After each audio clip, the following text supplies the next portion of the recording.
Good evening. I'm here as a citizen of the Richmond District for 4 years. My name is Nick. So, I only got one question for you. I'm just going to preface it with a slight statement, just because you mentioned Houston's Direct General Orders, how they're the strictest, or some of the strictest that you come across for their CIT policy or their Taser policy. I just think it's noteworthy that the Houston Chronicle wrote a letter where there was 94 incidents where unarmed people making threats and gestures were actually their tasers were used on them, and it was in the article where it said that in a lot of the officers were forewarned about someone having mental illness or being in mental crises. However, when they called dispatchers, almost never, actually only 5 times out of 127 encounters were the CIT dispatchers in the entire force able to come. So, the only mention I made of Houston was that they treated it like an officer-involved shooting. Yeah, so that the reason I'm bringing up them is because they're treating it like an officer-involved shooting.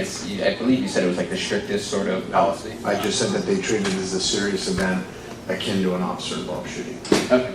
Well, regardless, in 2011, the February Police Commission resolution stated that SFPD was to work with a mental health working group and 911, the Department of Emergency Management, to design new procedures and trainings for 911 dispatchers so that they can identify mental health crises calls and dispatch a CIT officer to the scene immediately.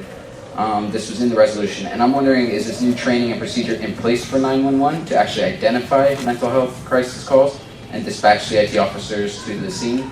And if not, why not? 5 911 dispatchers have been through our CIT training to do exactly as you asked, and more will be taken in, and we're looking at a protocol.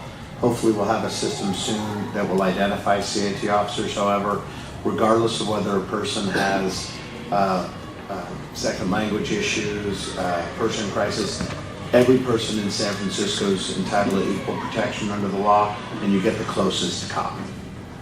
Out of how many dispatchers is that? 5? Out of how many are usually on a shift at a time? I don't. All right. Well, thank you.